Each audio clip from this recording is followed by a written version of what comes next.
پہاڑوں میں ایک بزرگ اپنے نوجوان پوتے کے ساتھ رہتے تھے۔ وہ ہر روز صبح قرآن کی تلاوت کرتے تھے۔ ان کا پوتا ہمیشہ ان جیسا بننے کی کوشش کرتا تھا۔ ایک دن پوتا کہنے لگا، دادا میں بھی آپ کی طرح قرآن پڑھنے کی کوشش کرتا ہوں، لیکن مجھے سمجھ نہیں آتی، اور جو سمجھ آتی ہے جیسے ہی میں قرآن پاک بند کرتا ہوں میں بھول جاتا ہوں۔ ایسے قرآن پڑھنے سے ہم کیا سیکھتے ہیں؟ مجھے کوئی فائدہ نہیں ہو رہا۔ دادا نے خاموشی سے کوئلوں والی ٹوکری میں سے کوئلہ نکال کر انگیٹھی میں ڈالا اور جواب میں ٹوکری پوتے کو دے کر کہا، جا پہاڑ کے نیچے ندی سے مجھے پانی کی ایک ٹوکری بھر کر لا دے۔ لڑکے نے دادا کی بات پر عمل کیا، لیکن گھر واپس پہنچنے تک تمام پانی ٹوکری میں سے بہہ گیا۔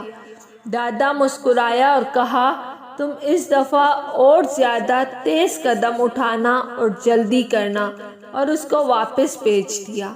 اگلی بار لڑکا بہت تیز بھاگا، لیکن گھر پہنچنے تک ٹوکری پھر خالی تھی۔ پھولی ہوئی سانسوں سے اس نے دادا سے کہا کہ ٹوکری میں پانی لانا ناممکن ہے، وہ بالٹی میں پانی لے آتا ہے۔ دادا نے کہا، مجھے پانی کی بالٹی نہیں، پانی کی ٹوکری چاہیے، تم ٹھیک سے کوشش نہیں کر رہے ہو۔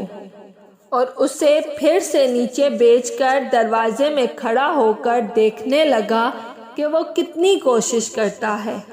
لڑکے کو پتا تھا کہ یہ ناممکن ہے، لیکن دادا کو دکھانے کے لیے اس نے ٹوکری پانی سے بھری اور انتہائی سرعت سے واپس دوڑا۔ واپس پہنچنے تک ٹوکری میں سے پانی بھر بہہ چکا تھا اور وہ خالی ہو چکی تھی۔ لڑکے نے کہا، دیکھا دادا، یہ بے سود ہے۔ دادا نے کہا، ٹوکری کی طرف دیکھو۔ لڑکے نے ٹوکری کی طرف دیکھا اور اسے پہلی بار احساس ہوا کہ ٹوکری پہلے سے مختلف تھی۔ اب وہ پرانی اور گندی ٹوکری کی جگہ اندر اور باہر سے صاف ستھری ہو چکی تھی۔ دادا نے کہا، بیٹا، جب ہم قرآن پاک پڑھتے ہیں، چاہے ہم اس کا ایک لفظ بھی نہ سمجھ پا رہے ہوں یا یاد نہ کر پا رہے ہوں، پھر بھی اس کی تلاوت ہمیں اندر اور باہر سے ایسے ہی پاک صاف کر دیتی ہے۔ اسی طرح اللہ تعالیٰ ہماری زندگی بدل دیتا ہے۔ بہرحال دوستو، خالی تلاوت کرنا بھی ثواب کا کام ہے کہ ہر لفظ کے بدلے 10 نیکیاں ہیں، اور ترجمہ بھی ساتھ پڑھنا خالی تلاوت سے زیادہ افضل ہے، اور تفسیر کے ساتھ پڑھنا سب سے زیادہ افضل ہے۔